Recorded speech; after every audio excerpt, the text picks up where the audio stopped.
Juan, es San Juan 18, hasta el capítulo completo, hasta el 19, verso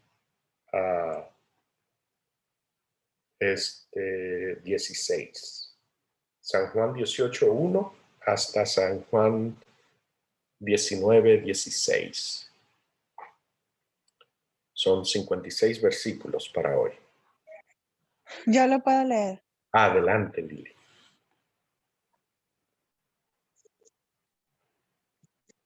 Dice así: habiendo dicho Jesús estas cosas, salió con sus discípulos al otro lado del torrente de Cedrón, donde había un huerto, en el cual entró con sus discípulos.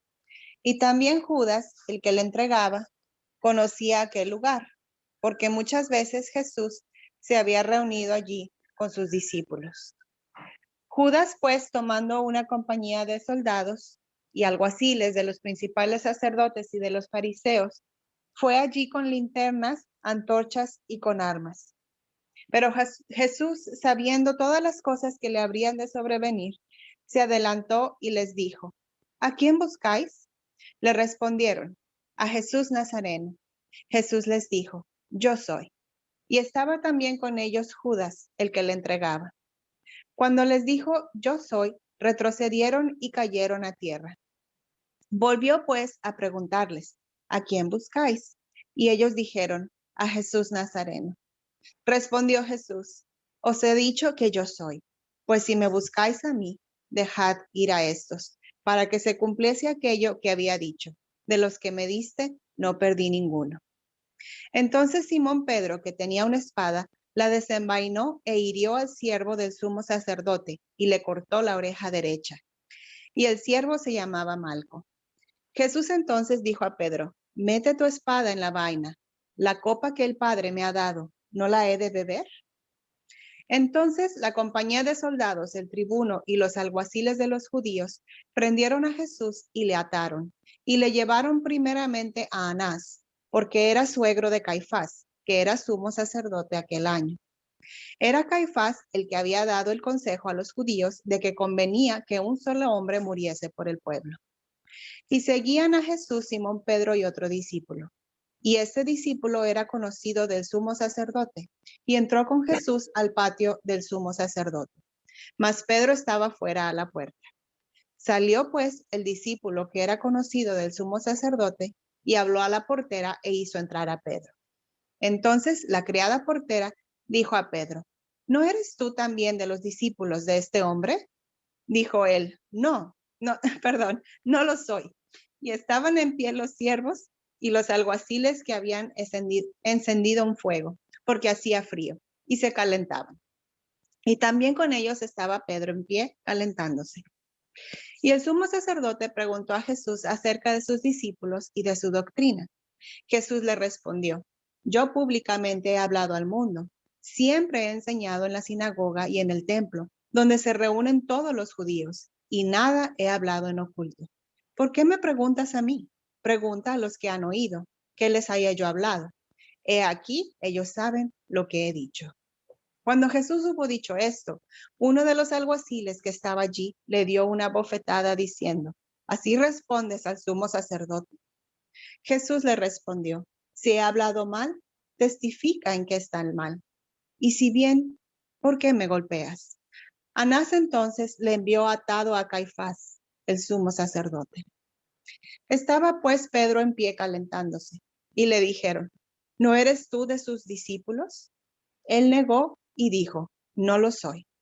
Uno de los siervos del sumo sacerdote, pariente de aquel a quien Pedro había cortado la oreja, le dijo: ¿no te vi yo en el huerto con él? Negó Pedro otra vez, y enseguida cantó el gallo. Llevaron a Jesús a casa de Caifás al pretorio, de casa de Caifás al pretorio.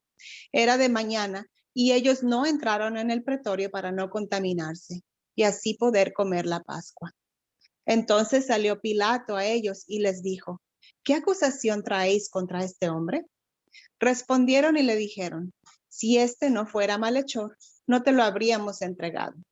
Entonces les dijo Pilato, tomadle vosotros y juzgadle según vuestra ley.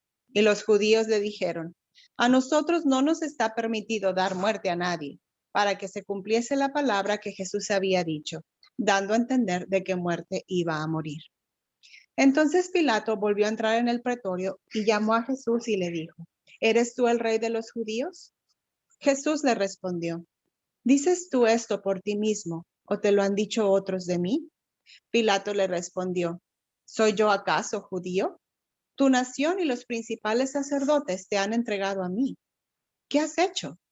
Respondió Jesús, mi reino no es de este mundo. Si mi reino fuera de este mundo, mis servidores pelearían para que yo no fuera entregado a los judíos, pero mi reino no es de aquí. Le dijo entonces Pilato, ¿luego eres tú rey?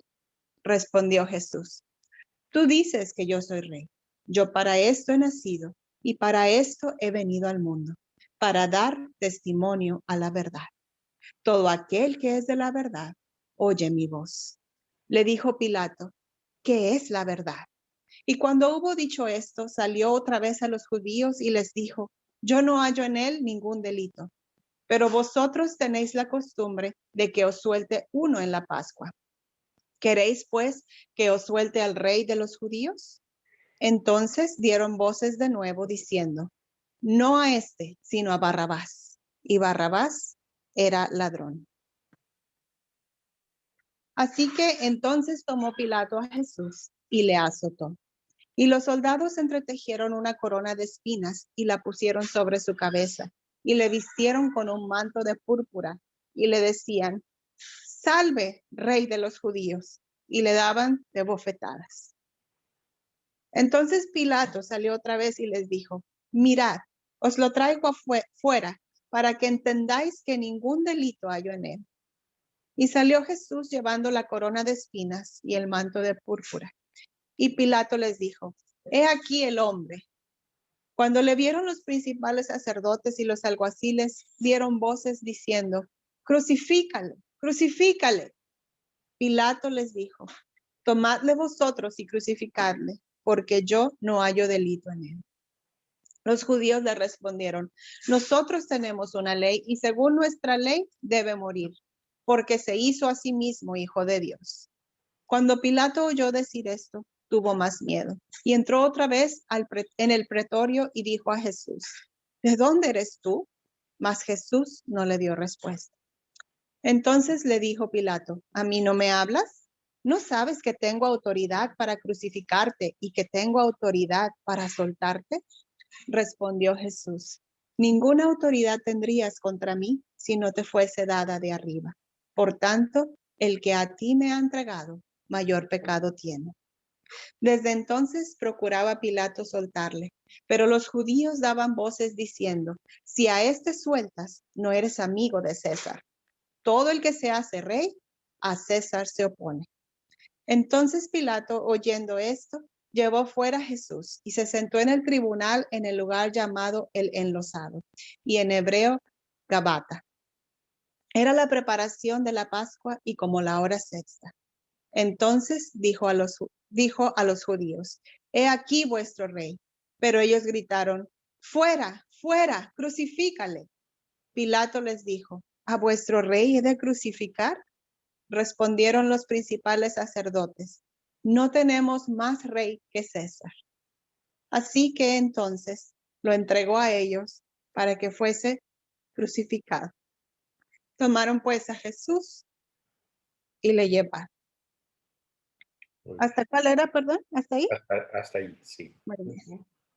Gracias, Lili. ¿Hay alguien que le gustaría repetir en sus propias palabras la historia que leímos? Lo demás le damos una ayudita.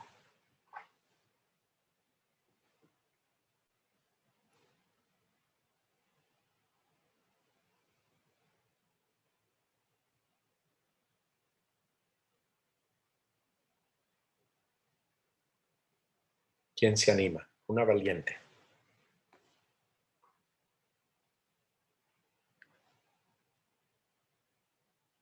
Está larguito. Está larguito, sí. Solo díganos lo que recuerda, ese es el propósito de esta parte, no es un examen de Sí. memoria. Bueno, aquí desde el versículo 18 nos habla cuando Jesús fue arrestado, ¿verdad? Aquí es cuando se lo llevan y Judas lo entrega, ¿verdad? Al entregarlo, se lo llevan los soldados. Entonces también nos habla como ya Jesús le había dicho a Pedro que lo iba a negar. Aquí nos habla también cuando Pedro niega a Jesús. Él negó que fuera uno de sus discípulos. Nos habla también como al llegar Jesús ante Pilato, pues él no encontraba ningún motivo por el cual pues a Jesús debía de castigársele, ¿verdad? Entonces les habla a los judíos, les habla, ¿verdad? Tratando de persuadirlos para que no hiciera nada contra Jesús, pero la gente aún así no entendía, seguían ellos en su afán, ¿verdad? De castigar a Jesús.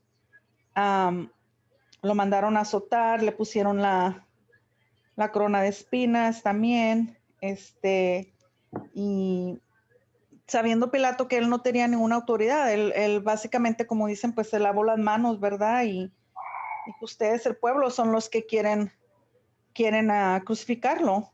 Y él pues, él se deslindó de toda responsabilidad y termina aquí entonces cuando los entrega a, a los judíos para que fuera crucificado.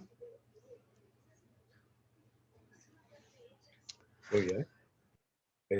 Gracias, Claudia. ¿Hay alguien que le gustaría leer el pasaje una segunda vez? Que no sean Lili o Claudia. Yo lo leo, doctor. Adelante, hermana Carla. Sí,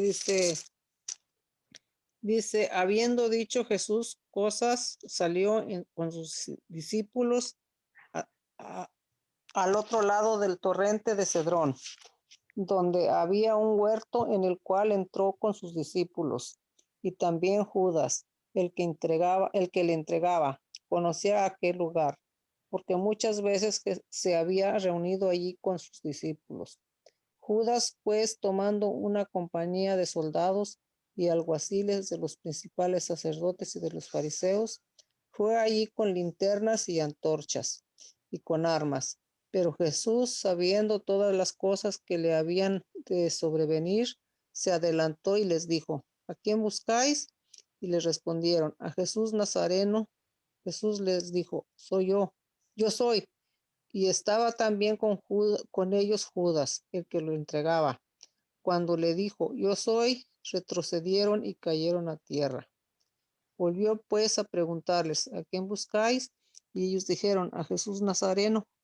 Respondió Jesús, os he dicho que yo soy, pues si me buscáis a mí, dejad ir a estos, para que se cumpliese aquello que había dicho, de los que me diste, no perdí ninguno. Entonces Simón Pedro, que tenía una espada, la desenvainó e hirió al siervo del sumo sacerdote y le cortó la oreja derecha. Y el siervo se llamaba Malco. Jesús entonces dijo a Pedro, mete tu espada en la vaina, la copa que el Padre me ha dado, no la he de beber.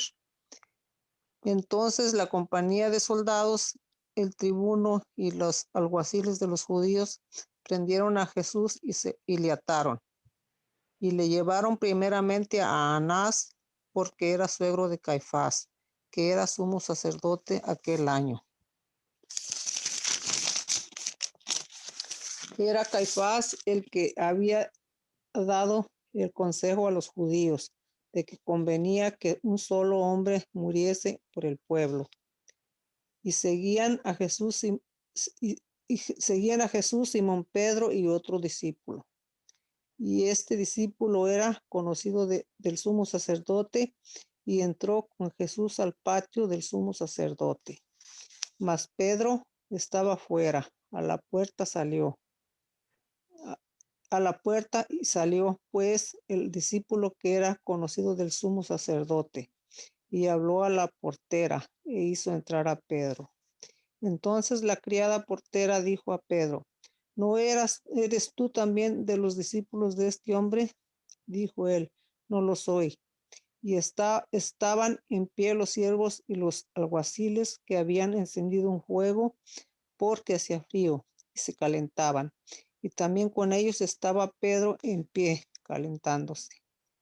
Y el sumo sacerdote preguntó a Jesús acerca de sus discípulos y de su doctrina. Jesús le respondió: Yo públicamente he hablado al mundo, siempre he enseñado en la sinagoga y en el templo, donde se reúnen todos los judíos, y nada he hablado en oculto. ¿Por qué me preguntas a mí? Pregunta a los que han oído. Que les haya yo hablado he aquí, ellos saben lo que yo he dicho. Cuando Jesús hubo dicho esto, uno de los alguaciles que estaba allí le dio una bofetada diciendo: ¿Así respondes al sumo sacerdote? Jesús le respondió: Si he hablado mal, testifica en qué está el mal. Y si bien, ¿por qué me golpeas? Anás entonces le envió atado a Caifás, el sumo sacerdote. Estaba pues Pedro en pie, calentándose, y le dijeron: ¿No eres tú de sus discípulos? Él negó y dijo: No lo soy. Uno de los siervos del sumo sacerdote, pariente de aquel a quien Pedro había cortado la oreja, y le dijo: ¿No te vi yo en el huerto con él? Negó Pedro otra vez, y enseguida cantó el gallo.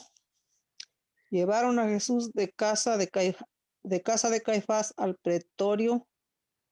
Era de mañana y ellos no entraban en el pretorio para no contaminarse y así poder comer la Pascua. Entonces salió Pilato a ellos y les dijo: ¿Qué acusación traes contra este hombre? Respondieron y le dijeron: Si este no fuera malhechor, no te lo habríamos entregado. Entonces les dijo Pilato: Tomadle vosotros y juzgadle según vuestra ley. Y los judíos le dijeron: A nosotros no nos está permitido dar muerte a nadie, para que se cumpliese la palabra que Jesús había dicho, dando a entender de qué muerte iba a morir. Entonces Pilato volvió a entrar en el pretorio y llamó a Jesús y le dijo: ¿Eres tú el rey de los judíos?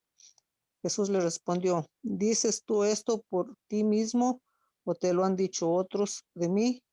Pilato le respondió: ¿Soy yo acaso judío?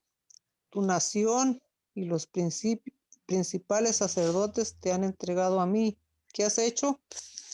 Respondiendo Jesús: Mi reino no es de este mundo. Si mi reino fuera de este mundo, mis servidores pelearían para que yo no fuera entregado a los judíos, pero mi reino no es de aquí. Le dijo entonces Pilato: Luego, ¿tú eres rey? Respondió Jesús: Tú dices que yo soy rey. Yo para esto he nacido y para esto he venido al mundo, para dar testimonio a la verdad. Todo aquel que es de la verdad oye mi voz. Le dijo Pilato: ¿Qué es la verdad? Cuando hubo dicho esto, salió otra vez a los judíos y les dijo: Yo no hallo en él ningún delito, pero vosotros tenéis la costumbre de que os suelte uno en la Pascua. ¿Queréis pues que os suelte al rey de los judíos? Entonces todos dieron voces de nuevo diciendo: No a este, sino a Barrabás. Y Barrabás era ladrón. Así que entonces Tomó Pilato a Jesús y le azotó. Y los soldados entretejieron una corona de espinas y la pusieron sobre su cabeza y le vistieron con un manto de púrpura y le decían: Salve, Rey de los judíos, y le daban de bofetadas. Entonces Pilato salió otra vez y les dijo: Mirad, os lo traigo fuera, para que entendáis que ningún delito hay en él. Y salió Jesús llevando la corona de espinas y el manto de púrpura. Y Pilato les dijo: He aquí el hombre. Cuando le vieron los principales sacerdotes y los alguaciles, dieron voces diciendo: Crucifícale, crucifícale. Pilato les dijo: Tomadle vosotros y crucificadle, porque yo no hallo delito en él. Los judíos le respondieron: Nosotros tenemos una ley, y según nuestra ley debe morir, porque se hizo a sí mismo hijo de Dios. Cuando Pilato oyó decir esto, tuvo más miedo, y entró otra vez al pretorio y dijo a Jesús: ¿De dónde eres tú? Mas Jesús no le respondió, no le dio respuesta. Entonces le dijo Pilato: ¿A mí no me hablas? ¿No sabes que tengo autoridad para crucificarte y que tengo autoridad para soltarte? Respondió Jesús: Ninguna autoridad tendrías contra mí si no te fuese dada de arriba. Por tanto, el que a ti me ha entregado, mayor pecado tiene. Desde entonces procuraba Pilato soltarle, pero los judíos daban voces diciendo: Si a este sueltas, no eres amigo de César. Todo el que se hace rey a César se opone. Entonces Pilato, oyendo esto, llevó fuera a Jesús y se sentó en el tribunal, en el lugar llamado el Enlosado, y en hebreo Gabata. Era la preparación de la Pascua y como la hora sexta. Entonces dijo a los judíos: He aquí vuestro rey. Pero ellos gritaron: Fuera, fuera, crucifícale. Pilato les dijo: ¿A vuestro rey he de crucificar? Respondieron los principales sacerdotes: No tenemos más rey que César. Así que entonces lo entregó a ellos para que fuese crucificado. Tomaron pues a Jesús y le llevaron. Muy bien. Tenemos un estudio fascinante esta noche. Bueno, yo creo que podemos decir eso de toda la Biblia, ¿verdad? A ver, ¿qué les ha impactado de esta narrativa? Solo para ubicarla cronológicamente, la vez pasada vimos la cena del Señor y dejamos la historia donde ellos cantan el himno y salen. Y aquí el versículo 1 del capítulo 18 dice que Jesús, habiendo dicho Jesús estas cosas, salió con sus discípulos al otro lado del torrente de Cedrón, donde había un huerto en el cual entró con sus discípulos. Así que exactamente estamos donde nos quedamos la vez pasada. El versículo decía, versículo 30 de Mateo 26, y cuando hubieron cantado el himno salieron al monte de los olivos. Allí es donde estamos hoy, San Juan 18:1, en el monte de los olivos. Usted sale de Jerusalén por el complejo del templo, ahí está todavía la base, el cajón donde estaba edificado el templo, ahí está. Ahí está la puerta está sellada ahora, está enladrillada, pero ahí está la puerta. En ese tiempo de Jesús no estaba. Y ellos salieron por esa puerta, usted sale por allí y enseguida baja. Esa es la topografía, enseguida baja y allá al fondo de esa bajada está el arroyito de Cedrón, y tan pronto usted cruza el arroyito de Cedrón, comienza a subir. Y esa falda que sube, ya ese es el Monte de los Olivos. Por ese camino, si usted sigue, termina de subir el Monte de los Olivos, baja un poquito al otro lado y ahí se va a encontrar con Betania, que hoy se llama Al-Lazarilla, el lugar de Lázaro. Muy bien, así que Jesús está allí en el jardín del Getsemaní, a los pies del Monte de los Olivos, al lado este del arroyo de Cedrón, de la quebradita. Eso es un torrente, así mismo como nos dice aquí. A ver, ¿qué les impactó, qué les llamó la atención de esta historia? Varias escenas aquí, ¿verdad? Adelante, Aleida. Sí, hay muchas cosas acá, son como varias secciones, pero bueno, cuando empieza a hablar la primera, cuando llega a Judas a entregar a Jesús, pero realmente pues para mí lo que yo lo entiendo, pues Jesús se entregó, él mismo ya estaba dispuesto a entregarse, ya esa era una decisión tomada, esa fue su oración. Y él mismo fue el que dice acá, se adelantó y él les dice, ¿a quién buscan? Y a Jesús, sí, yo soy. Y entonces me llama la atención ese versículo que dice que caen en tierra por su respuesta.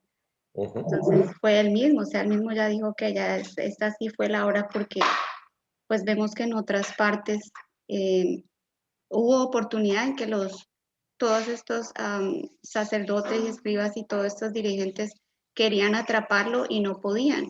Hubo uno que no recuerdo exactamente cuál es, hasta incluso él de manera sobrenatural desapareció, ¿no? El Espíritu Santo lo desapareció de ese lugar porque no era su hora, dice claramente no era su hora, entonces me llama la atención esa parte. También, o sea, es que hay muchas, cómo va, Pedro tiene miedo, ¿cierto? Y él lo niega 3 veces que lo vemos, pero hay un discípulo que entra a donde está Anás y pues es que he estudiado con la niña también estamos estudiando casi la misma historia, estamos paralelas. Entonces allí identifican el discípulo que entró es Juan. Entonces, ¿cómo Juan si no tiene miedo? Y él sí pone la cara, ¿verdad? Y entra hasta allá, él sí va con Jesús. Me llama, pues no dice nada más después de eso, qué pasó con Juan o algo, pero, y él incluso es el que hace que llamen a Pedro y lo dejen entrar a esa parte. Después cuando está interrogando Anás a Jesús y él le dice, ¿qué es lo que tú has dicho y todo eso? Y Jesús le dice claramente, ¿y para qué me preguntas a mí? Yo no he hecho nada en oculto. También como, o sea, que ustedes lo saben todo, ¿para qué vienen como a mí a preguntarme? Esa es la forma como yo digo, pues me llama la atención eso. Y cómo el soldado le pega y cómo que le contestas así al sacerdote y realmente yo me pongo a leer esto, pero no le estaba diciendo nada malo, entonces, ¿cuál era la falta de respeto? No, no, bueno, a mi parecer, ¿no? Sí. Y la forma, bueno, como Pedro niega a Jesús, también me impacta porque nunca le había, tal vez no le había puesto tanto cuidado, que el que estaba ahí le pregunta la tercera vez, yo como que te he visto en algún lado, yo te conozco. Y resulta que era un pariente de aquel que Pedro le cortó la oreja, ¿no? Entonces, como no podía negarlo, pero sin embargo no, yo no estaba ahí. Y bueno, y luego, y otra cosa que me impacta muchísimo es todo lo que sucede con Pilato.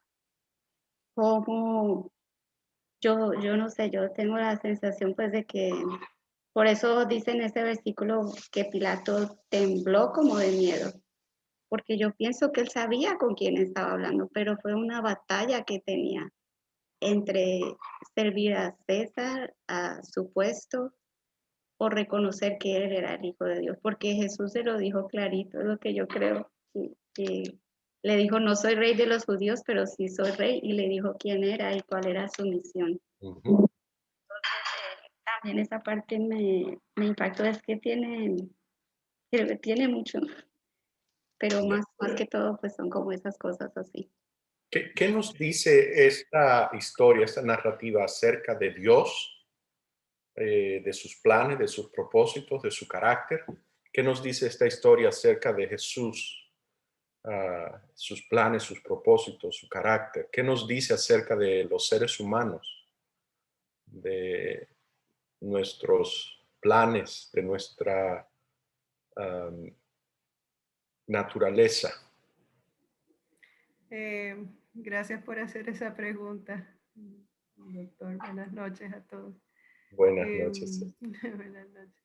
Estaba justamente lo que acabó de decir Aleida, una de las cosas que dijo, que es que Pedro, Pedro respondió con miedo.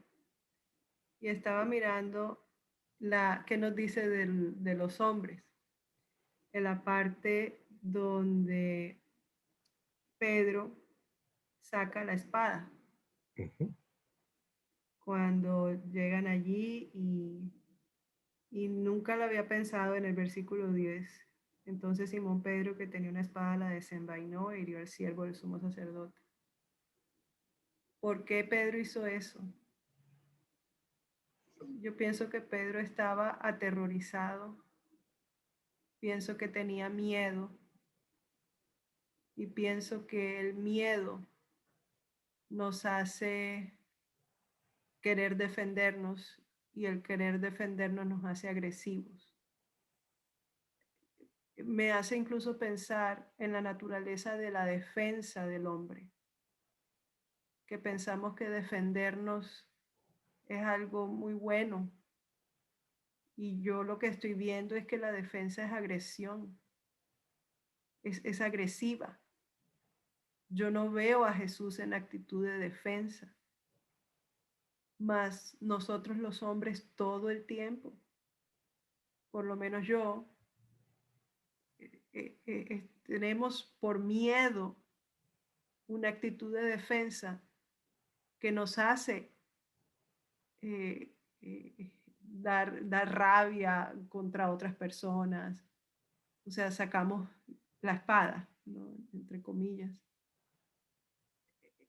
Yo nunca había visto esto y me hace pensar en la actitud de Adán. Cuando el Señor vino sin ningún problema donde él, a preguntarle qué has hecho, qué pasó. Y Adán se defendió. ¿Por qué? Porque tenía miedo. Y entonces culpó a alguien más. Y lo mismo hizo Eva. Y lo mismo hacemos nosotros hoy. Y eso viene de Satanás, esa actitud. Dios siempre tratando de que caigamos en cuenta que sí, con el mismo Satanás. Y la actitud, ¿cuál es? No. ¿Cuál fue la actitud de Caín? Entonces, me está develando un solo versículo aquí, me está develando tanto de nuestra actitud como seres humanos, que francamente cosas que pensamos normales simplemente no lo son, no son rasgos heredados del pecado, cosas de Satanás que pensamos que son normales. Y me impacta profundamente porque yo pensaba que defenderse estaba bien, o sea, que era, vaya, algo normal, pero estoy viendo que no, estoy viendo que en la actitud del Señor nunca hay defensa, estoy viendo que hay agresión, estoy viendo que el miedo nos hace agresivos. Impresionante. Así es. Encontramos que la primera cosa que nos dice ahí en el versículo 10 es que él tenía una espada. Así que el hecho que se armó que vino armado, que andaba armado, ya te dice el marco de miedo dentro del cual está operando. No, yo a veces leo estadísticas en reportes periodísticos y en otras fuentes, publicaciones de salud pública que recibo periódicamente, la cantidad de armas y municiones, los millones de armas que se venden aquí cada año.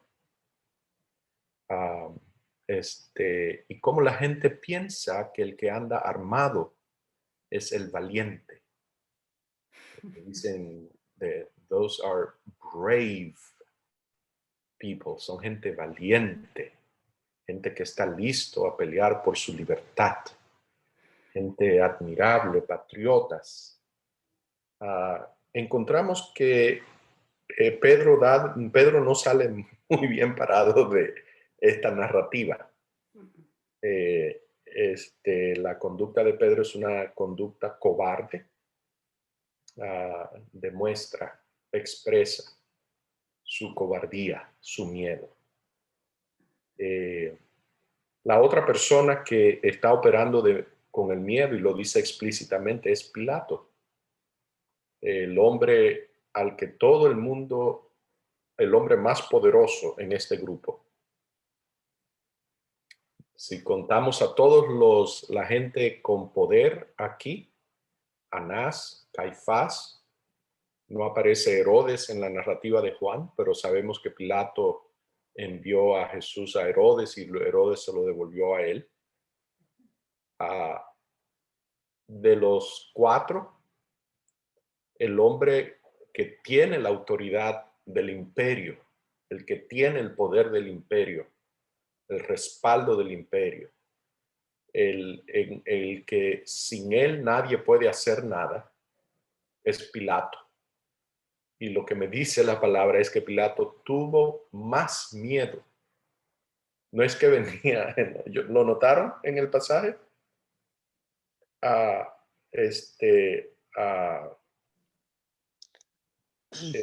Versículo 8 del capítulo 19, dice, cuando Pilato oyó decir esto, tuvo más miedo.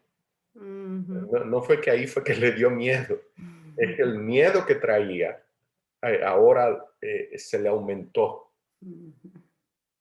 Notamos el papel central que el miedo juega en la experiencia humana y cómo entorpece nuestra habilidad de pensar con claridad. Déjenme hacerle este comentario entre paréntesis. Esto es una realidad neurobiológica. El miedo viene de un lugar en el cerebro, de un grupo de estructuras que en conjunto se conocen como el sistema límbico.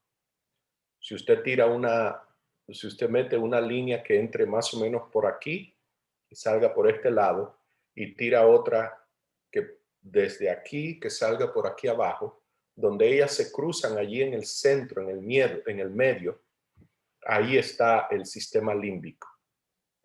Y el sistema límbico es donde se origina el miedo. Es donde se origina la violencia, Ceci. Se origina la irritabilidad, el enojo, las pasiones negativas, el miedo. Interesantemente, el único lugar que controla el sistema límbico, que tiene poder para controlarlo, estamos hablando de neurobiología ahora, es el lóbulo frontal, donde tenemos el juicio, la capacidad de pensar críticamente. Es el lugar donde Dios nos aborda. El miedo no puede dominar, no pasa a dominar nuestra conducta a menos que el lóbulo frontal lo deje pasar. no puede, no tiene un mecanismo neurológico por el cual domine la conducta, las acciones, las decisiones, sino sin pasar por el lóbulo frontal. Interesantemente, estas dos cosas están en oposición. Si predomina uno, el otro se apaga. Si predomina el otro, el uno se apaga. En la medida que nosotros operamos en las funciones elevadas de la mente, las de empatía, las de amor, las de altruismo, las de interdependencia, se fortalece el lóbulo frontal y se debilita el sistema límbico. Si a alguien le interesa este tema, yo le puedo facilitar los trabajos. La primera publicación de esto lo hizo un estudio de la Universidad de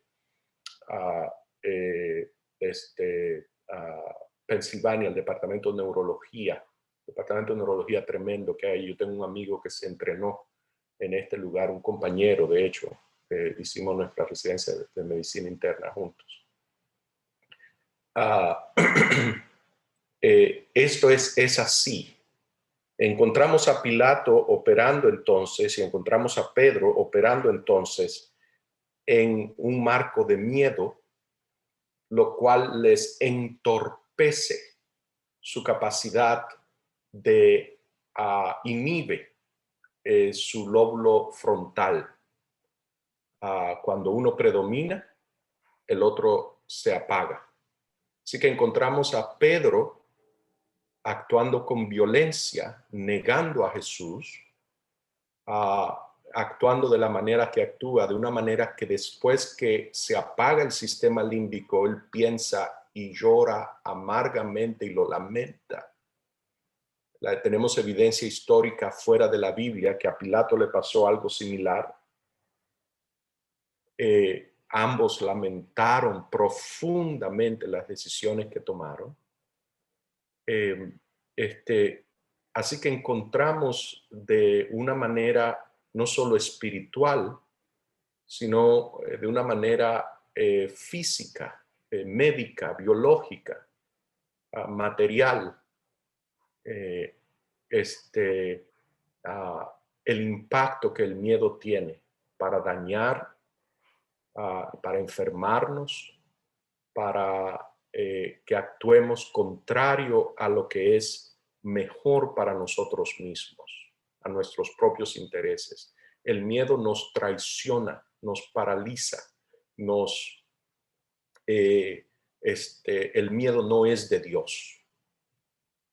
Por eso nos dice el mismo Juan que el perfecto amor echa fuera el temor y que el temor trae en sí castigo. El temor, a Pedro no hubo que castigarlo, a Pilato no hay que castigar. El temor, como dice el sabio Salomón, huye el malo sin que nadie lo persiga. Ya lo vimos en la experiencia de Caín, que sale huyendo a tierra de Nod sin que nadie lo persiga. Huye el malo sin que nadie lo persiga. Adelante, Ceci. Gracias. Una pregunta. Nosotros fuimos creados con sistema límbico. Correcto. Entonces, ¿qué pasó que se dañó? O sea, si fuimos creados con sistema límbico y de allí es que viene el miedo, ¿qué pasó con el sistema límbico que empezó a producir miedo? Bien, gracias, Ceci. Son estructuras que tienen una función biológica saludable. No es que hay una estructura neurológica que genera miedo. Es una fuente de emociones, del disfrute. El problema viene con el trastorno de la mente, donde funciones que deben de estar bajo el control de otras superiores se trastrueca y nota que aún en esta condición, en este estado caído, por ejemplo, los estudios que se han hecho de lo que se llaman ACEs, Adverse Childhood Events, que producen hipertrofia del sistema límbico. Tú ves que los niños, bebés, nacen con un sistema límbico enorme, hipertrofiado. Paralelamente, simultáneamente, invariablemente tienen el lóbulo prefrontal atrofiado. Porque hay condiciones de estrés prenatales, en mamá, condiciones serias de estrés, se forma el sistema neurológico de esa criatura de esa manera. Lo que estoy diciendo es que estas estructuras, aún en esa condición, se pueden apagar. Todavía tienen que pasar por el lóbulo frontal. Cosas que edifican el lóbulo frontal. De ese mismo departamento de neurología, de exactamente la misma universidad de la que les hablé hace un momento, hay otro estudio que muestra que las personas que creen en un Dios amante, un Dios bueno,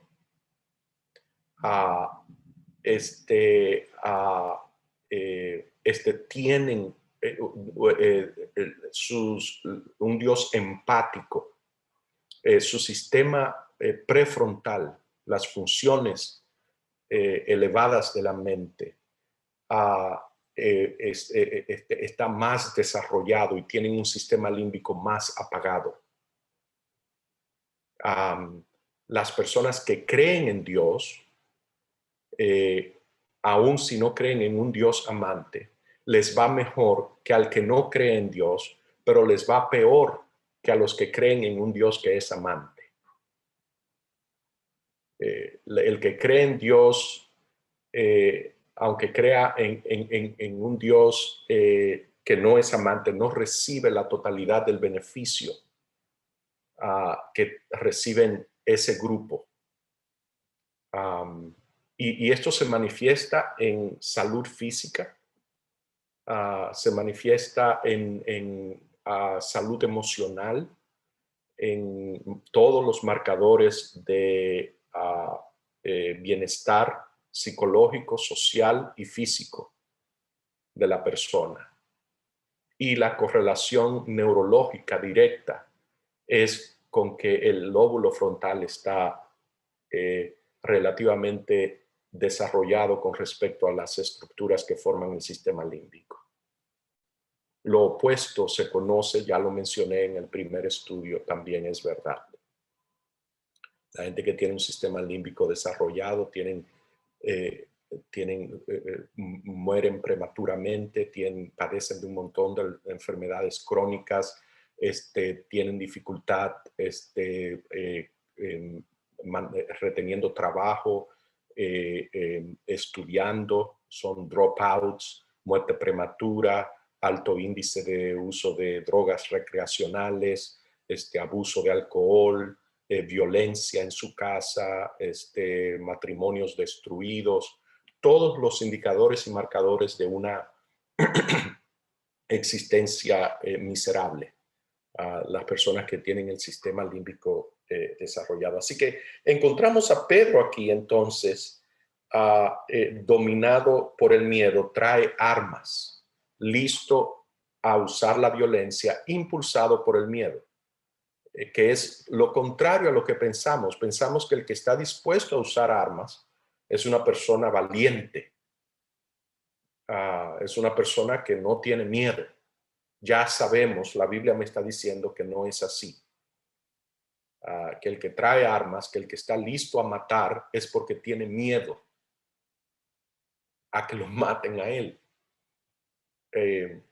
Esa es la razón del fracaso del proyecto de la violencia Notemos que Jesús lo rechaza cuando le habla a Pilato. Le dice, versículo 36, mi reino no es de este mundo. Si mi reino fuera de este mundo, mis servidores pelearían.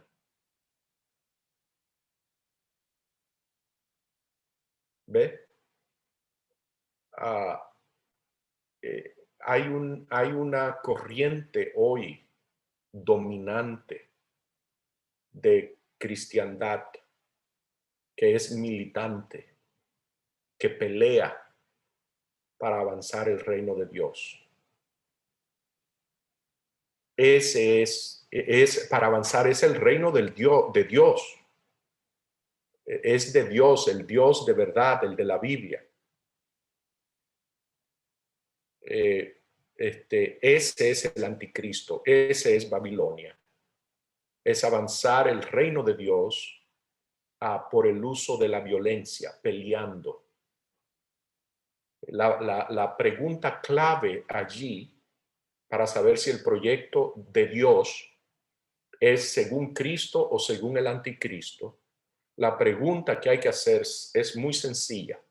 ¿Saben cuál es la pregunta que hay que hacer? Muy sencilla para usted saber si el proyecto es el mismo. Recordemos, el proyecto es idéntico. Es el mismo proyecto. Uno es según Cristo, el otro es según el anticristo.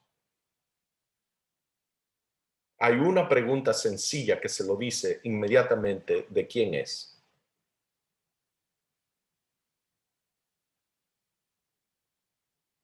¿Saben cuál es la pregunta? La pregunta es, ¿quién pone la sangre? En el proyecto de Cristo, los servidores de Cristo ponen la sangre. En el proyecto del anticristo, la sangre la ponen los enemigos de Dios. Los enemigos del proyecto. Esa es la pregunta. Si mi reino no es de este mundo. Si mi reino fuera de este mundo, mis servidores pelearían. Cada vez que usted oye gente hablando de que hay que votar por el presidente tal o por el senador tal, o hay que lograr tomar control de cualquier aparataje del Estado, del gobierno, para asegurarse que se colocan gente cristianas allí que avancen el reino de Dios.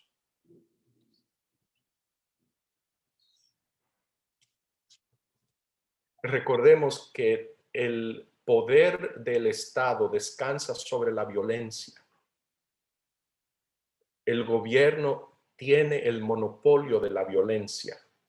Eso es lo que hace a los gobiernos racionales. El gobierno tiene el monopolio de la violencia. Eso es lo que produce paz. Si el gobierno no tuviese el monopolio de la violencia, cualquiera que se le ocurra usar violencia, produce caos, guerra civil, desasosiego social. Solo el gobierno tiene poder de, por ejemplo, condenar a alguien a que lo maten por inyección letal, por silla eléctrica, por afusilamiento. Solo el gobierno tiene armas atómicas, tiene portaaviones, tiene fuerza aérea, tiene ejércitos, tiene departamentos de policías. El gobierno tiene el monopolio de la violencia. Cuando el cristiano, cuando la religión quiere usar las herramientas del Estado, está diciendo que quiere parte con la espada.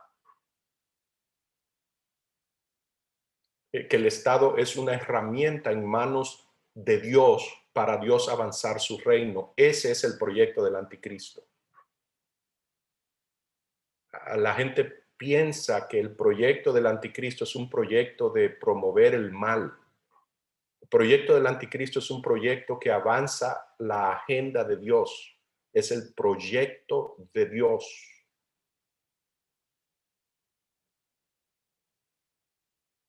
la razón que avanza el proyecto de Dios es porque es el único que funciona. Esa es la belleza, la elegancia que tiene el proyecto.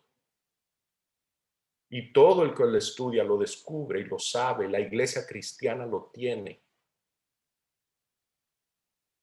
Sabe eso, tiene ese conocimiento, tiene ese entendimiento porque es verdad.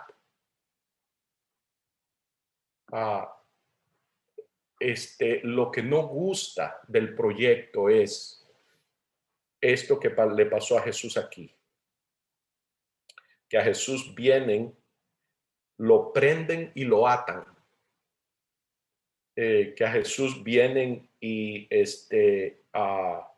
lo azotan, le ponen una corona de espinas, lo visten burlonamente con un manto de púrpura. Jesús no se sacude ninguna de esas cosas, no se suelta de sus ataduras, lo abofetean, lo llevan de aquí para allá, le hacen todo lo que quiera y él se deja que le haga.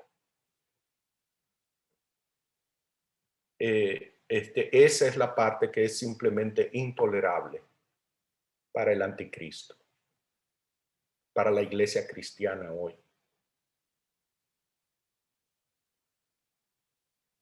Sin embargo, ¿cómo es que es la garantía del proyecto? ¿Qué nos dice acerca de Dios? ¿Será que Dios está dejándose en Cristo hacer todas estas cosas para un día venir y usar la violencia contra esta gente? ¿O es esta la totalidad de la intervención de Dios? A ver, quiero escucharlas.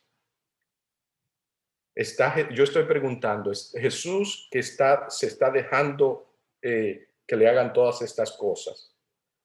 Que lo aten, que lo azoten, que le pongan corona de espina, que lo bofeteen y que lo crucifiquen.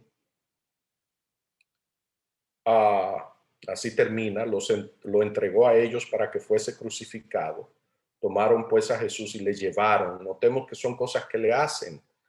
Lo atan, lo abofetean, lo llevan, lo entregan, lo visten de púrpura, le ponen corona de espinas, lo crucifican, entonces lo llevan. O sea, son cosas que vienen y le hacen a él. ¿Dónde es que está el triunfo allí? Yo estoy haciendo esta pregunta, queridos, porque yo les voy a decir esto. Yo estoy convencido que el que logra discernir el triunfo de Dios aquí, el poder del pecado en la vida de esa persona queda quebrantado. No tiene poder el pecado sobre la vida de la persona. No el que lo ve como una cosa bonita, hermosa, preciosa que hizo Jesús. No, el que logra ver la realidad que el pecado, el mal quedó derrotado allí, que Jesús venció al mal de esta manera, el que lo logra ver, el pecado pierde todo poder en su vida, en la vida de esa persona.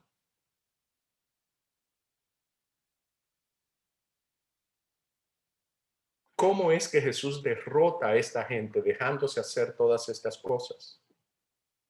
O sea, yo estoy preguntando ¿cómo es que la primera pregunta es, ¿estamos de acuerdo que el cordero inmolado es la totalidad de la intervención de Dios para manejar el problema del mal? ¿O Dios tiene otras cosas que él va a hacer? Esa es la totalidad. Y si es la totalidad de la intervención de Dios para vencer el mal, ¿cómo es que lo derrota al mal? ¿Cómo es que el mal queda derrotado si esa es la totalidad de lo que Dios va a hacer?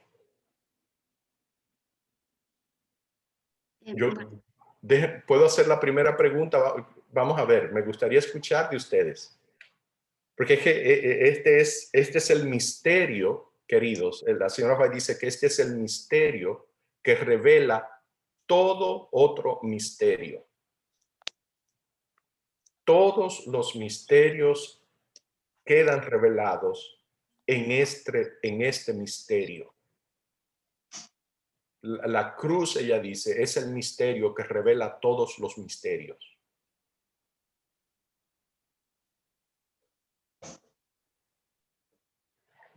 ¿Qué es lo que está pasando aquí? Es el Cordero inmolado, la totalidad de la intervención de Dios contra el mal, con lo que Dios, la herramienta de Dios para destruir el mal, la única y la totalidad de herramienta. ¿O hay otras cosas? Respóndanme, no se queden callados. Pues yo pensaba que era su totalidad, pero no acabó el mal totalmente. Entonces no puede ser su totalidad. Si todavía hay maldad, entonces no es la única herramienta, más bien. ¿Qué queda pendiente entonces? No sé. No sé, porque la maldad existe. Bueno, pues pues Lucifer es lo que está pendiente. O sea, él es el que está causando todo el mal. No sé, la verdad. Doctor, usted es cuando... Un momentito, espere, porque hay una idea importante aquí. Y yo quiero que leamos este pasaje. Déjeme buscárselo. Versículo 10, exactamente. Vamos a leer este pasaje. Vamos a ir a San Juan 18. Perdón. Es donde estamos ahorita. Sí, no.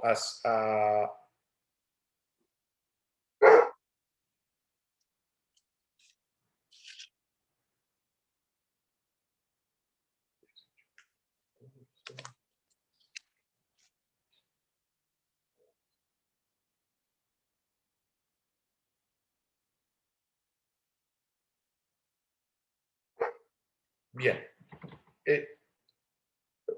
Déjeme buscarlo de otra manera.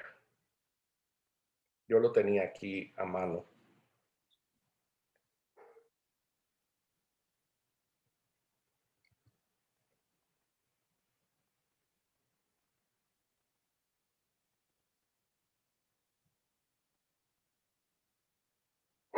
Bien, vamos a ir a San Juan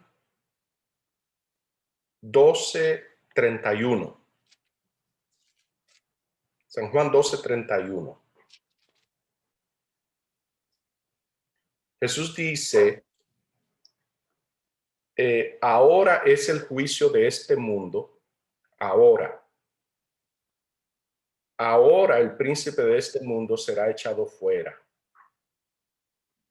Y yo, si fuere levantado de la tierra, a todos atraeré a mí mismo.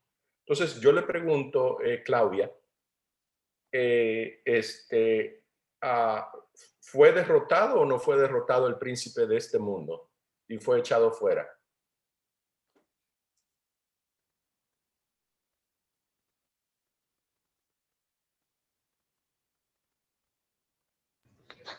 Aquí sí estoy confundida.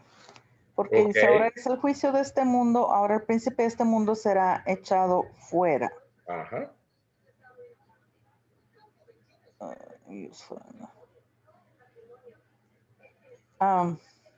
Pues no fue derrotado. Y entonces... No fue derrotado porque... Ajá. ¿Por qué? Porque dice aquí... bueno, nosotros sabemos que resucitó, ¿verdad? Por eso digo que no fue derrotado. Porque dice, si fuera levantado a la tierra, todos atraeré a mí mismo. Entonces, no, al crucificarlo, él no fue derrotado. No, el príncipe Entonces, de este mundo es Satanás. Ujú. Usted Oh. me dijo hace un momentito que Satanás todavía existe, que eso queda Sí. pendiente. Sin embargo, veo que Jesús Ujú. dice que cuando Él sea levantado, esto es, cuando Él sea Ujú. crucificado, Él dice que el príncipe de este mundo será echado fuera. Ujú. El príncipe de este mundo es Satanás. Pero, sí, Ajá. sí, pero todavía está aquí. Ya. Bien. O sea, no ha, o sea, se está hablando de cuando Jesús murió y resucitó otra vez y pues sigue aquí. Satanás sigue aquí. Entonces, Aquí estoy toda confundida. ya, no, la confusión es buena. Así es que uno aprende. Déjeme repetirle entonces la pregunta. ¿Usted piensa que queda entonces algo pendiente por Dios hacer? Porque todavía el príncipe de este mundo anda por ahí. Claro, ¿Qué es lo que queda claro, no. pendiente? ¿Qué es lo que queda por hacer? Pues terminar con él, ¿Cómo va a terminar con él? acabar con él o ¿Cómo perdonarlo. va a acabar con él? Pues lo puede, no sé si vaya a cambiar porque no lo hizo cambiar en principio, ¿verdad? Antes de que estuviéramos en esta situación, así ya de tiro fuera de control. Pues Lucifer no se arrepintió.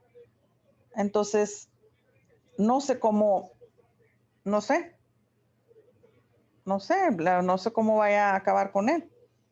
Es lo que nunca he entendido, por qué desde un principio no, como dice, cortó de raíz, terminó con todo esto y pues lo desapareció. Lo desapareció, No pero sé, ¿cómo Pues- usted desaparece a alguien? pues matándolo. Matándolo, muy bien. Así que Para mí es, o sea, va a morir, va a morir y va a morir y no va a resucitar él. ajá. Que va a ser una persona que se va a quedar ahí, porque pues no, como quien dice, no cumplió con todos los requisitos, ¿verdad? Que Dios esperaba que espera de todos nosotros. Entonces, lo que queda pendiente es que Dios mate a Lucifer, a Satanás, Pues pues que lo desaparezca. que lo desaparezca, pero Porque desaparecer es que de ahí se originó todo el mal, de ahí está, esa es la raíz, de ahí es donde sale todo el mal.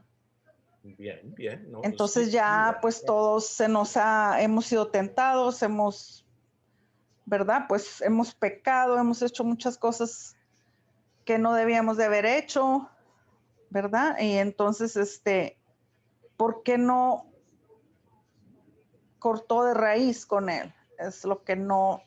Óigame, Claudia, esa es una pregunta excelente, porque si lo va a destruir un día, oye, nos hubiera ahorrado muchas cosas si lo hubiera destruido unos días antes, o unos años antes, o unos siglos antes, o unos milenios antes, o qué tal al principio. Exacto, Nos así hubiera es ahorrado lo que muchas siempre me he cosas. preguntado. Sí. ¿Será que tal vez la respuesta es que Dios no lo ha destruido porque Dios no destruye nunca, ni lo va a destruir nunca? ¿Será esa una posibilidad? ¿Será Pues que sí, porque él pues nos perdona por todo. Déjame hacer otra pregunta más. Dios tiene planes de un día destruir a Lucifer. Ya usted preguntó muy bien, ¿por qué no lo destruyó antes? Yo le voy a preguntar otra cosa más. ¿Para qué tiene que morir Jesús? ¿Qué hace Jesús dejando de hacer todas estas cosas?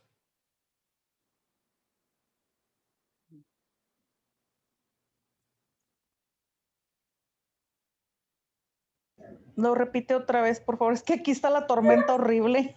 Ya. No le Sí, escuché. si Dios tiene planes de destruir a Lucifer, lo puede, así es como va a terminar el mal cuando Dios destruya a Lucifer. o desaparezca. Ah, ¿para qué tiene que morir Jesús? ¿Por qué tiene Jesús todas estas cosas que hemos leído hoy? ¿Para qué está pasando todo esto?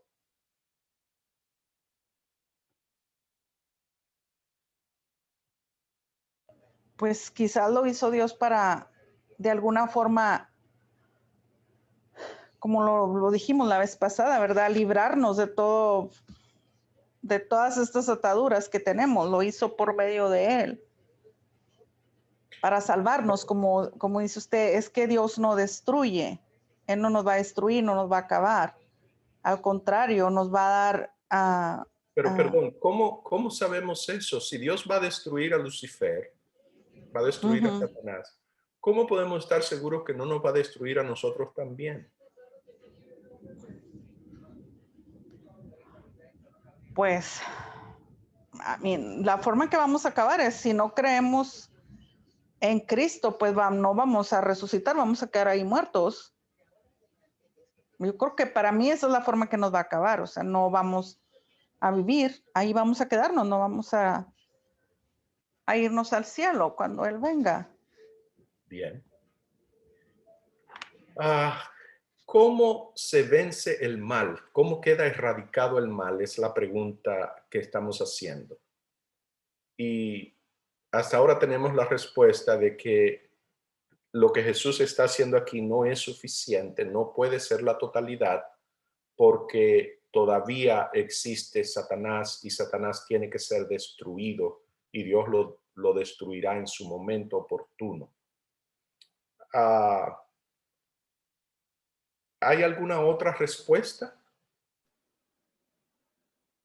Sí, la forma que yo lo estaba viendo es en el grupito con Lili de la matutina estamos estudiando más o menos cómo comenzó el mal y cómo fue que como Satanás se reveló y cómo él empezó a intrigar en el cielo acerca de que Dios era injusto y cómo convenció a la tercera parte de los ángeles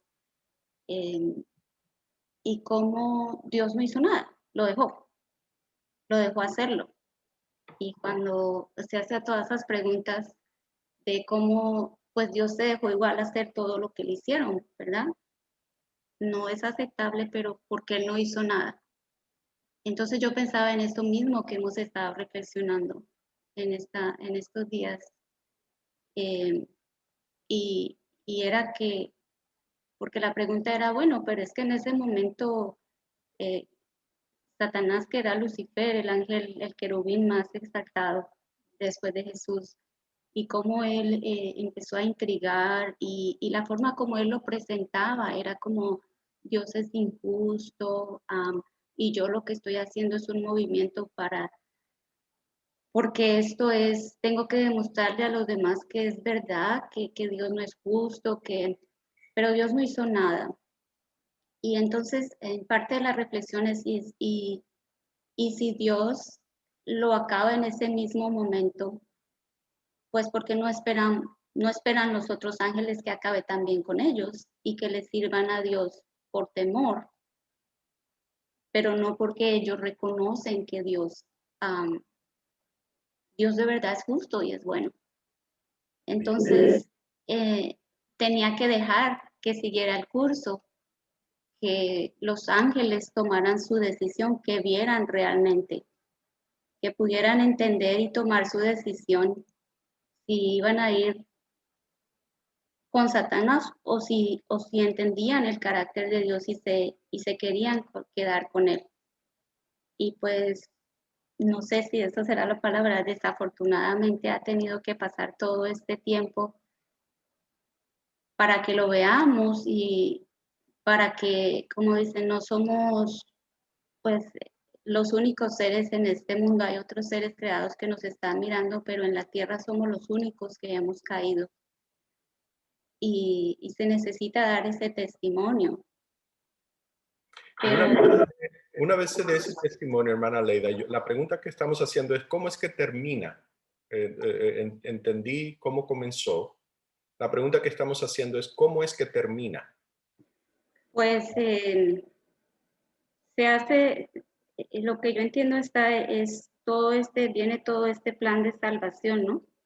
que es que el Padre y Jesús hablan y ellos quedan de acuerdo que ellos van a salvar a la humanidad después de haber caído y que el plan es que Jesús tiene que venir a hacerse hombre, vivir como uno de nosotros pero sin pecado y enfrentar a Satanás y llegar a morir de esa forma para que se vea la maldad de Satanás y que la respuesta de Dios es el bien y es el amor que... Eso es lo que estamos estudiando. Ya todo eso pasó. Yo estoy preguntando es cómo es que termina el asunto. Ya todo eso ha ocurrido. El asunto es que ahora nosotros debemos tener un cambio de mente y de corazón y decidir también de qué lado estamos, pero ya está decidido que pues Dios es el que, porque es la promesa, ¿no? Él es, su carácter no cambia, Él es quien es desde el principio y pues yo pienso que en la cruz sí se decidió, ya está todo decidido y la misma Biblia dice que Satanás ya no tiene poder, que fue vencido en la cruz. ¿Por qué sigue? Pues yo lo pienso por eso, porque Él no puede destruirlo y Dios no va a destruir, ni no nos va a destruir a nadie, lo que hemos Déjame estudiado. repetir la pregunta. ¿Se acabó el problema ya o hay algo pendiente todavía? Yo quiero opinar. Adelante, Melissa. Hay evidencia suficiente de parte de Dios al mandar a su Hijo Jesús a demostrar el verdadero carácter de amor. El bien se vence al mal con el bien. O sea, el mal no se puede vencer con mal. O sea, lo que decía Ceci, todos estamos a la defensiva. O sea, realmente todo el tiempo estamos a la defensiva y todo el tiempo yo me considero, Melissa, que estoy a la defensiva y esa defensiva me hace actuar no con el bien para vencer el mal. Entonces, lo que Jesús vino a hacer a esta tierra es demostrar en evidencia que Él hizo el bien para derrotar al mal, con bien. Por eso curó enfermos, hacía el bien, daba de comer a los pobres, entre otras cosas. Y al quedar evidenciado es una evidencia real para el universo, es una evidencia real para nosotros que todavía no logramos entender. ¿Y qué queda pendiente? ¿Por qué sigue el mal ahorita en la actualidad? Porque yo no he entendido que el bien se vence, que el bien vence al mal con el bien. Y eso es, ¿cómo podemos hacer eso? Simplemente conectándonos con Dios de tal manera que al entender y vivir esto, reflejemos ese carácter del bien y automáticamente el mal se iría. O sea, básicamente somos nosotros lo que no estamos terminando la obra. O sea, Dios ya hizo todo, ya lo evidenció, mas nosotros como seres humanos no entendemos y no hemos terminado la obra en nosotros porque somos a imagen y semejanza de Dios. Y esa imagen y semejanza de Dios no la podemos reflejar simplemente porque seguimos pensando que el mal se acaba con el mal. Bien, gracias, Melissa. Y a veces yo me veo a mí misma y me veo pensando, no, sí entiendo lo que Dios hizo por nosotros o Jesús hizo por nosotros, pero lo me veo en mi vida, en mis decisiones diarias, lo que yo hago diariamente y cómo en muchas cosas del día de hoy me veo reflejada que sigo a la defensiva y sigo atacándome a mí misma y a las personas que tengo a mi alrededor, ¿verdad? Queriendo hacer el mal con el mal, queriendo vencer, o sea, no se puede. Bien, muy bien, Melissa. Gracias. Reflejo de que tenemos que seguir como acercándonos a Dios y volviendo a estudiar su palabra porque nuestra mente está muy metida la idea de que el mal se vence destruyendo a Satanás o destruyendo a todas las personas malas o destruyéndonos a nosotros mismos cuando Dios no es así. Dios no destruye a nadie, son nuestras propias decisiones las que nos destruyen a nosotros mismos. Y así le va a pasar a Satanás.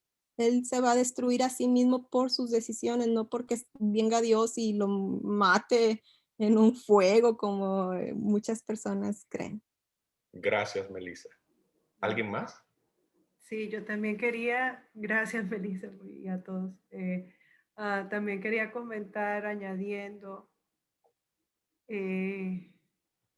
Dios sabía lo que iba a hacer Satanás, Lucifer. Dios sabía y Dios todavía lo creó. Eso me dice mucho de quién es Dios. Que Dios no evitó teñir sus ropas de sangre, porque él se hubiera podido quizás salir del problema, digo yo, pues, de esa manera. Pero él sabía. Y simplemente ha usado, pienso, no sé si usar es un buen término, pero ha empleado todo, ha hecho todo de tal manera que su carácter se muestre y se revele a través de todo ese proyecto. Mostrar quién Él es al universo entero a través de su sacrificio, a través de crear a Satanás mismo. O sea, no creo a Satanás, creo a Lucifer, vaya, de crear un ángel perfecto que se corrompió, no evitarlo, hacerse hombre y vencer en la cruz, y que allí venció. Entonces eso a mí simplemente me maravilla, o sea, me maravilla. ¿Cómo es posible? O sea, ¿cómo es posible? ¿Verdad? Que tengamos un Dios tan... No, es simplemente sin palabras. Pero Hay un pasaje en Romanos 12 que hemos hablado de él antes. Es este pasaje que dice: no os conforméis a este siglo, sino transformaos por medio de la renovación de vuestro entendimiento, para que comprobéis cuál sea la buena voluntad de Dios, agradable y perfecta. El apóstol Pablo nos está diciendo algo práctico allí. Nos está diciendo que hay dos maneras de pensar, dos maneras de ser.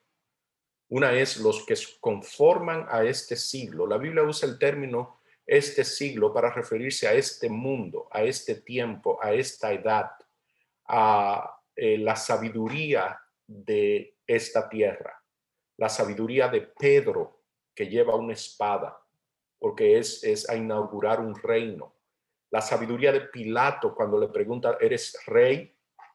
Y Jesús le trata de decir: mira, no, mi reino no es de este mundo. El apóstol Pablo nos está diciendo que hay una necesidad que tenemos de renovar nuestro entendimiento para que trascendamos esa forma de pensar de la tierra, temporal, de aquí, que seamos transformados para la eternidad. Y él dice que cuando eso ocurre, entonces tenemos evidencia, comprobación de cuál es la voluntad de Dios, agradable y perfecta y buena.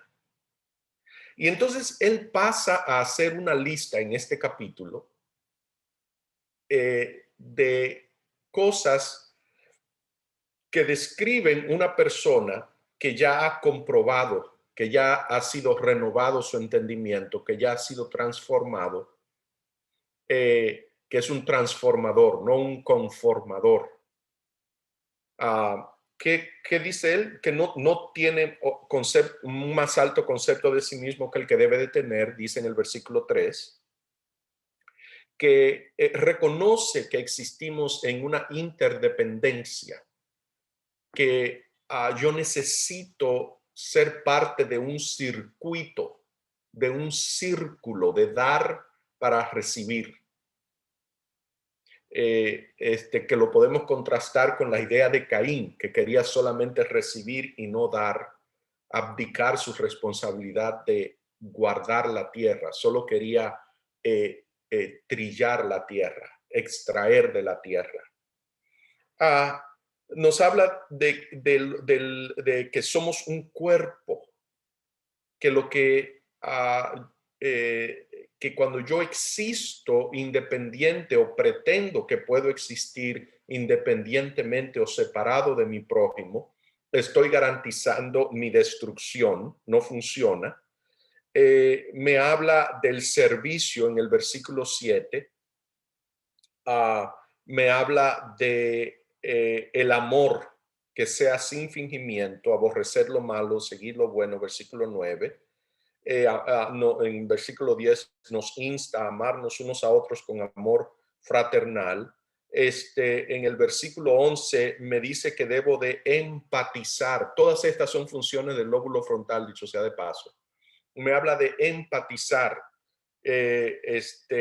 a ser diligentes. Versículo 14, 15, 15, gozaos con los que se gozan, llorar con los que lloran. Está hablando de empatizar. Me habla de vivir en gozo, una vida compartiendo las cosas, compartiendo para las necesidades de los santos. Versículo 13, bendiciendo a los que nos persiguen, bendiciendo a los que nos maldicen, unánimes, sin altivez, sin ego, sin suficiencia. Notemos que todo es una proyección hacia afuera. Todo es hacia afuera.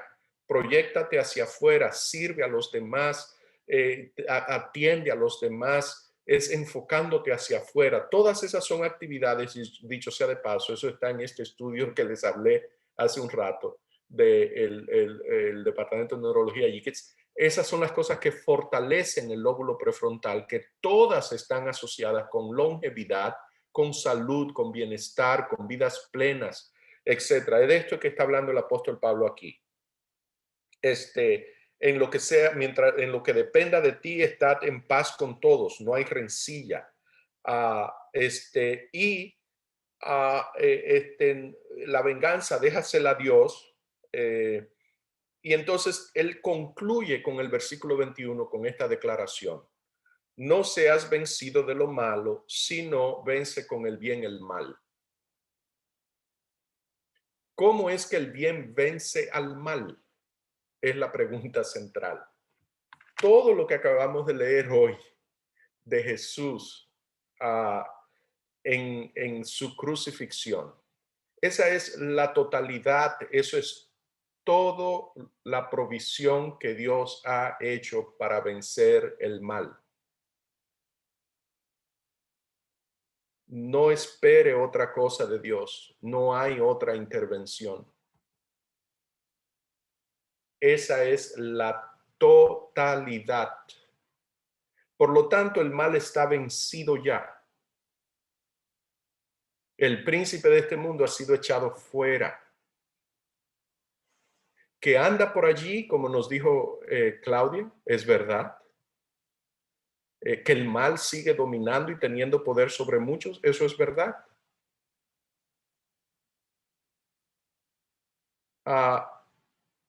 En la vida del que se apropia de ese camino de Dios, del que renueva su entendimiento, el que adquiere un entendimiento nuevo, que descubre que la espada, la violencia, la fuerza, el egoísmo no resuelve problema, que destruir al enemigo no resuelve problema.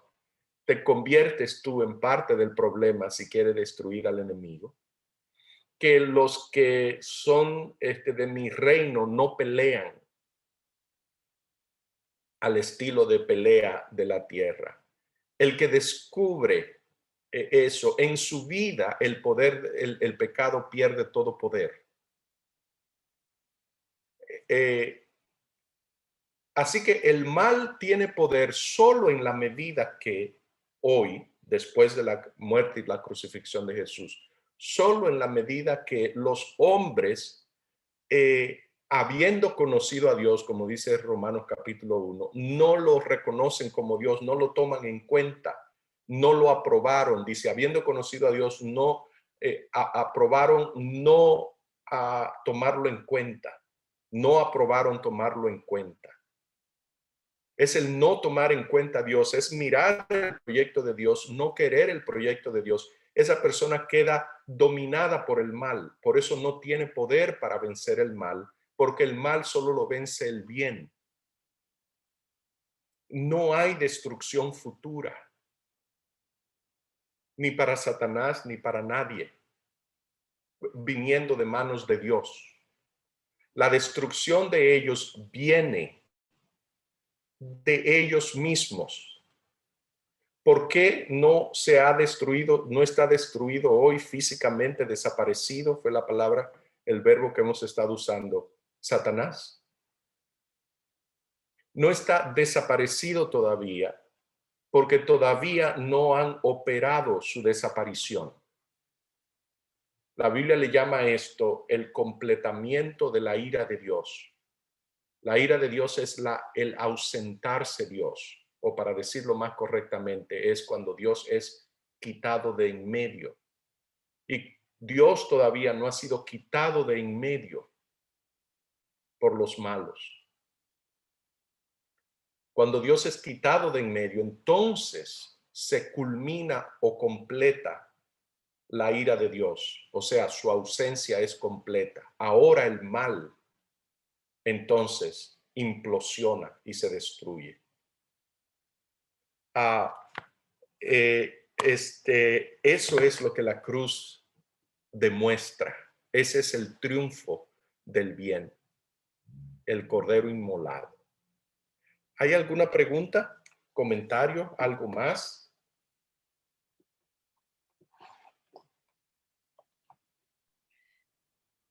No está tan claro, que eso me hizo recordar a mí en el libro de Apocalipsis, que decía 13:20, que decía, he aquí, yo estoy a la puerta y llamo. Si alguno oye mi voz y abre la puerta, entrará a él y cenará con él y él conmigo. Al que venciere, le daré que se sienta conmigo en mi trono, así como yo he vencido y me he sentado con mi Padre en su trono. El que tiene oídos oye lo que el Espíritu dice a las iglesias. Oh, God.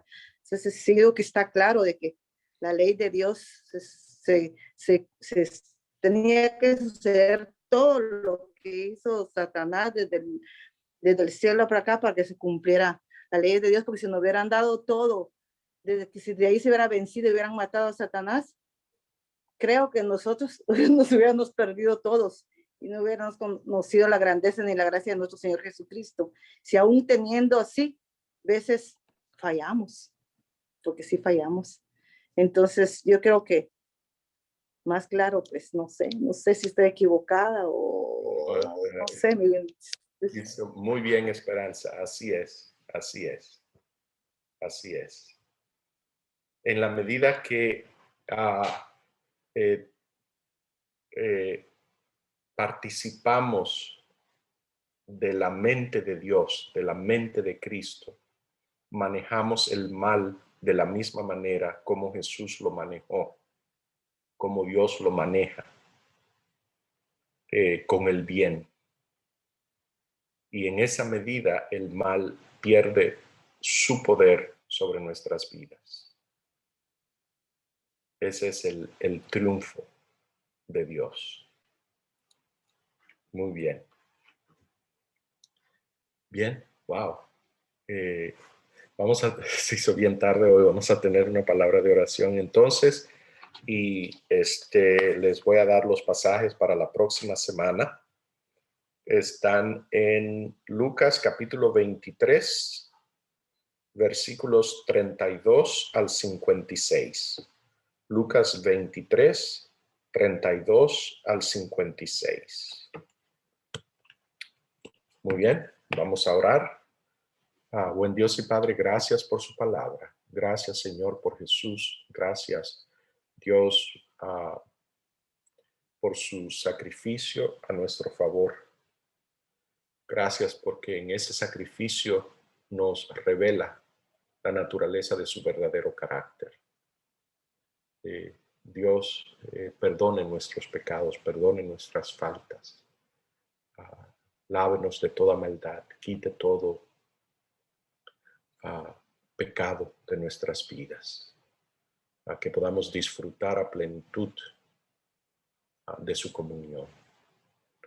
Bendiga su iglesia, bendiga a cada uno de los que nos hemos reunido aquí.